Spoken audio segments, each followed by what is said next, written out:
Hi, welcome to month 4 of Botanica.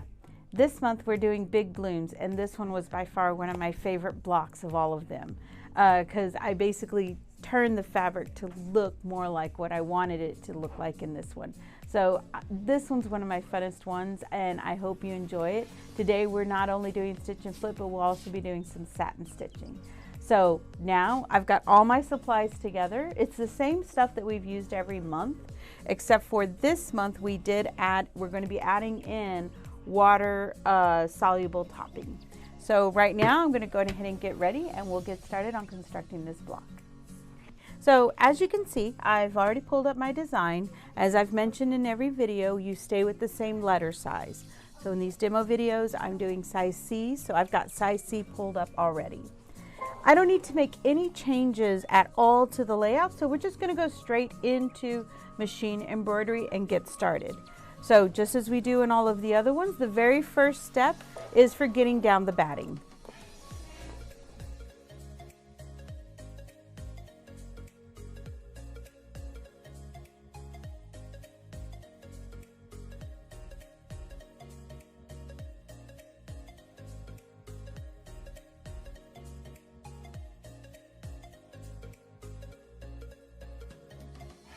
Okay, so now we're going ahead and we're going to stitch out the very first item that's going to be placed down.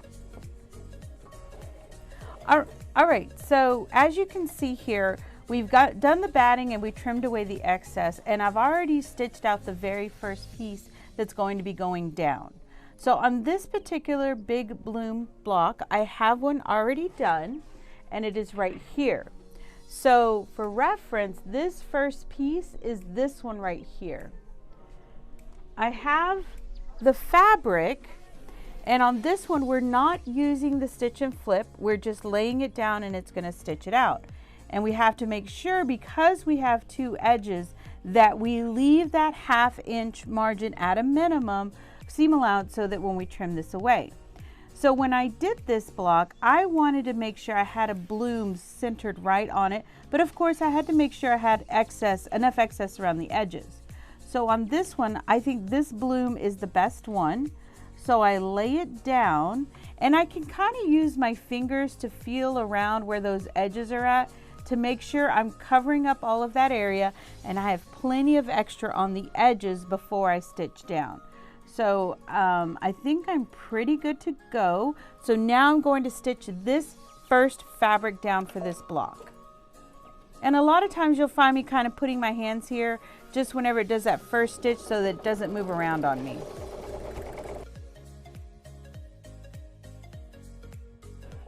So now I'm going to go back to my cutting table, and I'm going to cut away using my duckbill all of these lines right here. I will not cut on this one or on this one because I need that seam allowance when we finish up this block.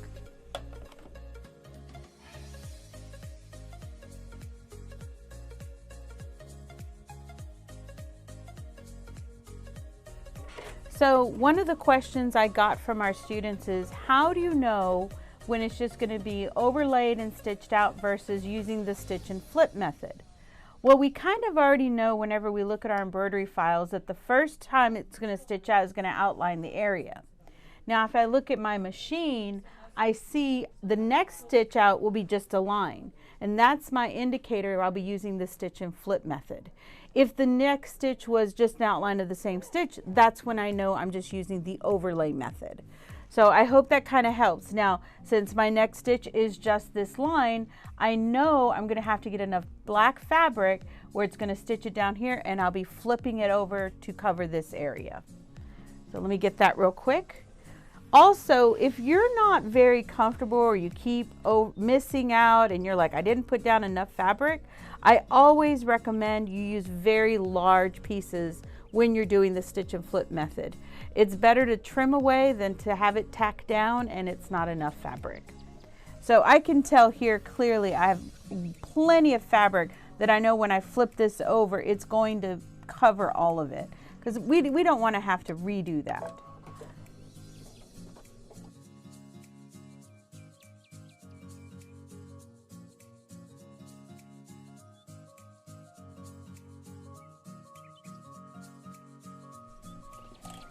So now I'm going to go and I'm going to trim away here, here, and here. I'm going to leave all of this because this is going to be my seam allowance whenever I go and clip out my block.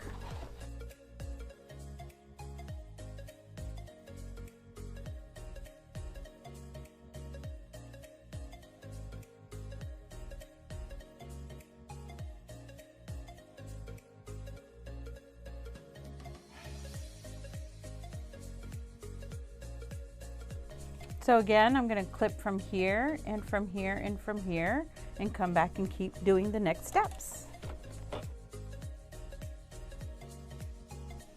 Okay, so now we're going to be doing, so we have the floral fabric, the black and the black. This last piece will also be done in this same floral fabric, but on here we'll be using the stitch and flip method. All right, so we know where this is going to go, but this used the overlay method, so we could just kind of feel around, get that floral nice and centered on here. But this one's a little bit harder because we're just going to be using the stitch and flip method. So what I do is I kind of look at my fabric, see a floral that I do want to highlight that's somewhat close to the edge, and then I stick that there. Now, with that said, if you do this and it's not precise, I personally would just kind of let it go with the flow. Otherwise, you could end up just clipping and clipping and clipping. So I think I'm going to end up with some of this floral here when I flip here.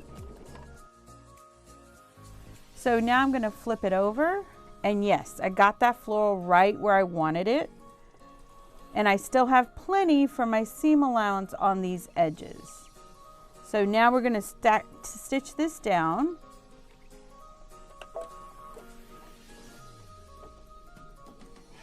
And when I'm doing the stitch and flip, I do like to keep my hands close by to make sure these edges get done. Okay, so now I'm going to cut away this and this. I am going to leave all of this for the seam allowance though. Okay, so now it's going to lay down the next piece.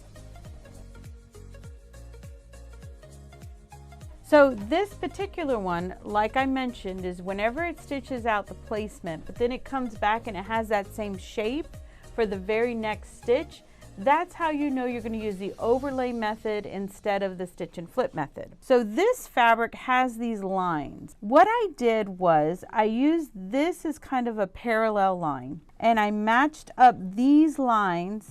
Hopefully, let me move my hand so you can see these lines, and made sure they ran parallel to this bottom line, okay?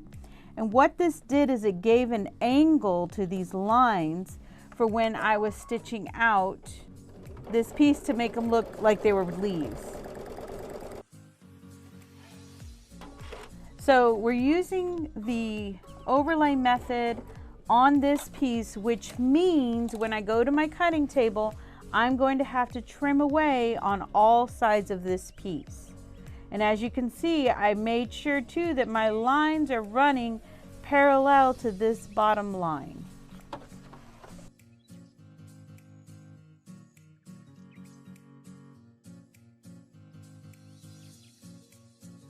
Okay, so we now know the next piece is right here, and we look at our screen and it has the line right here. So we know we're using our stitch and flip method, so that makes it a little bit harder. How do we know how to lay out the fabric? So do you remember in the previous one we had it running parallel? This time we're going to have it running perpendicular. So you have your line here, your lines on your fabric are going to be running perpendicular. So I'm going to put this here knowing that I'm going to have to stitch and flip. So I'm going to give myself a lot of extra. Here's where the line's going to go, meaning I'm pretty sure I'll have enough to be able to flip over, okay? So we're going to now stitch this down. So my line, I know it's going to be from here to here. So I'm going to lay that down, and then we're going to stitch out that line. And this did take practice for me.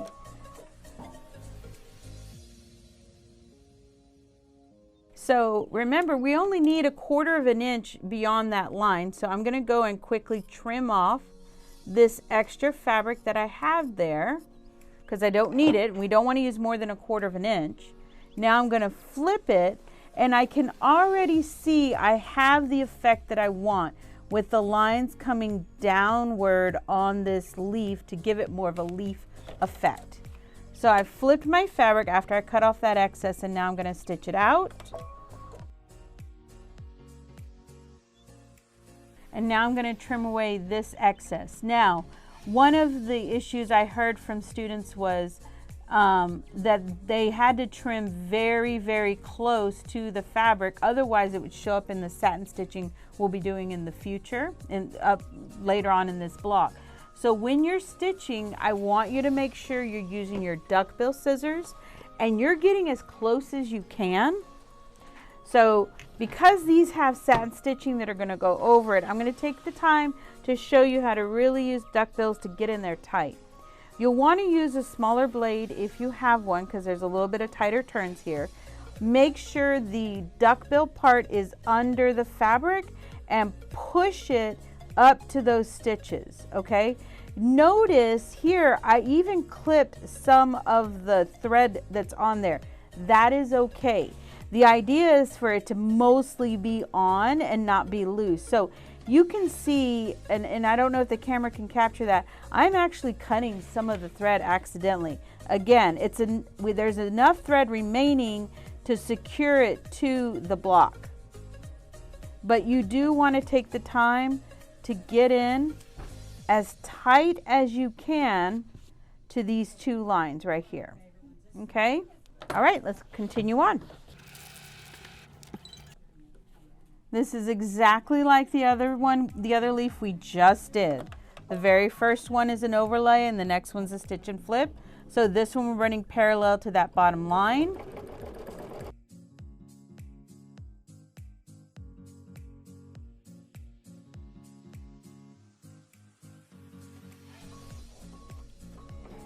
All right, and as I taught you on the other one, we know that the stitch and flip method will be used. So we're going to make sure that these are going to be running perpendicular. We'll cut off that excess and then flip it over. So they're running perpendicular. They should end up coming downward the same way.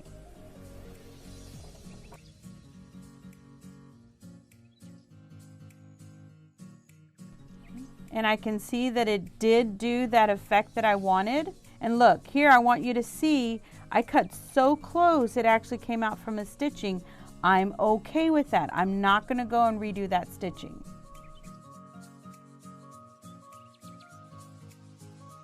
Okay, I'm going to trim away the excess and continue on.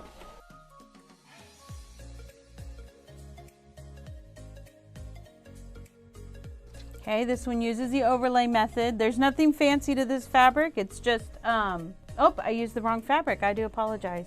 Let's try that again. So we're just going to overlay this on top. There's no alignment issues we need to worry about other than to make sure we are fully covering up that piece.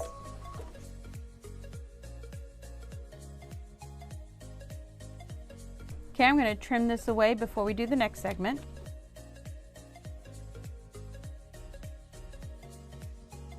Since the next stitch is a straight line, I know we're using the stitch and flip method.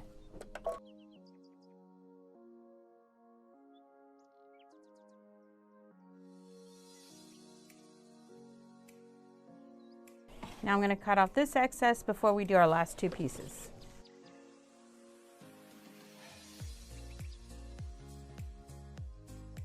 This one's using the overlay method.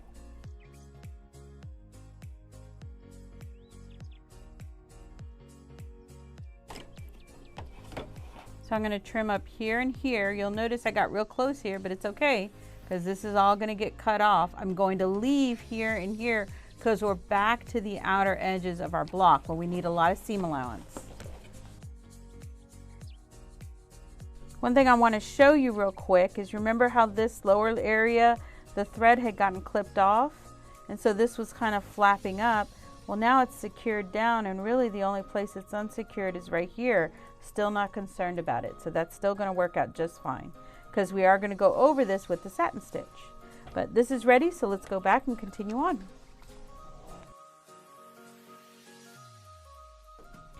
So this next part is a straight line. So I'm using a very big piece because there's going to be a lot that will flip up. Okay.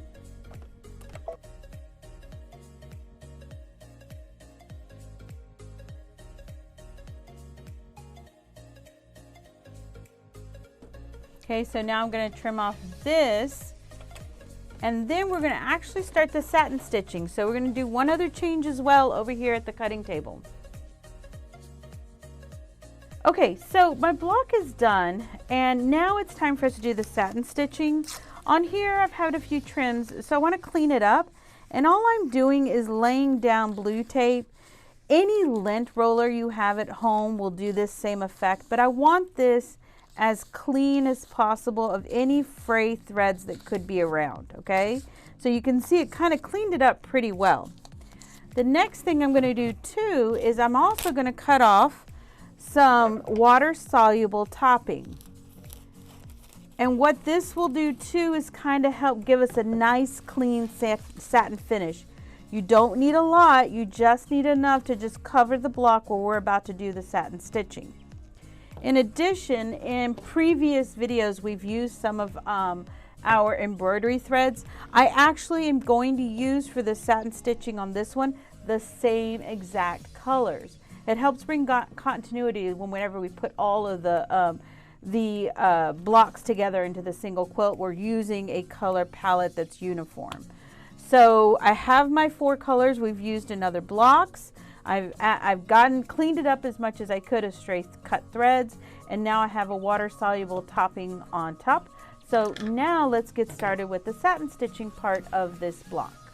Okay, so I've loaded up green thread. That's the very first one because we're going to do the outline of the leaves. So I'm going to go ahead and it's going to do this left side first.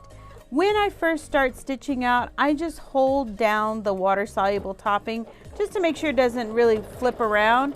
Once it gets started though, I can let go.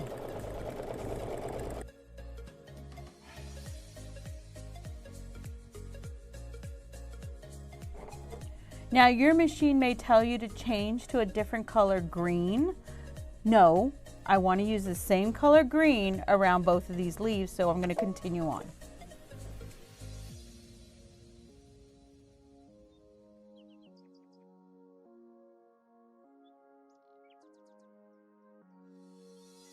All right, our next color is going to go around this area right here, and what I used for this was our blue. So I'm going to load up our blue thread and continue on.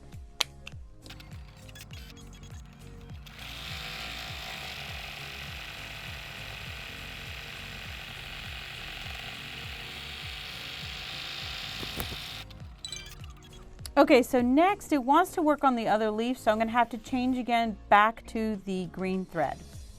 Okay, so now we're starting on the other leaf.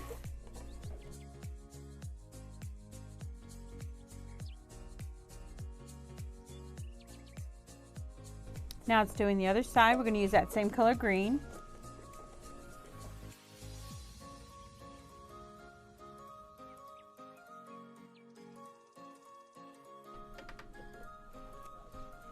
So now it's going to do the other side of this flower. We're going to do blue there. So we got to change our thread again.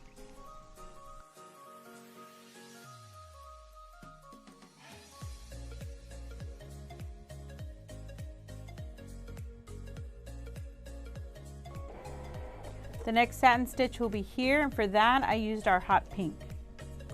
Okay, I've got my pink thread loaded up, so I'm going to get started.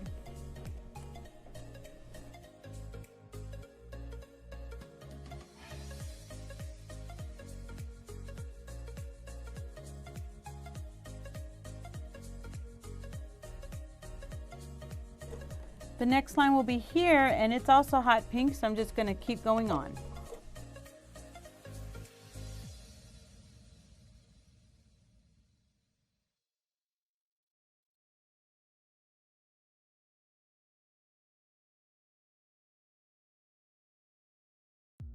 So next are the dots that go on the petal, and for this one I'm going to use our gold color. So I'm going to change threads again. So now that I've loaded up my gold thread, this will be the last part. So I'm going to go ahead and stitch these out now.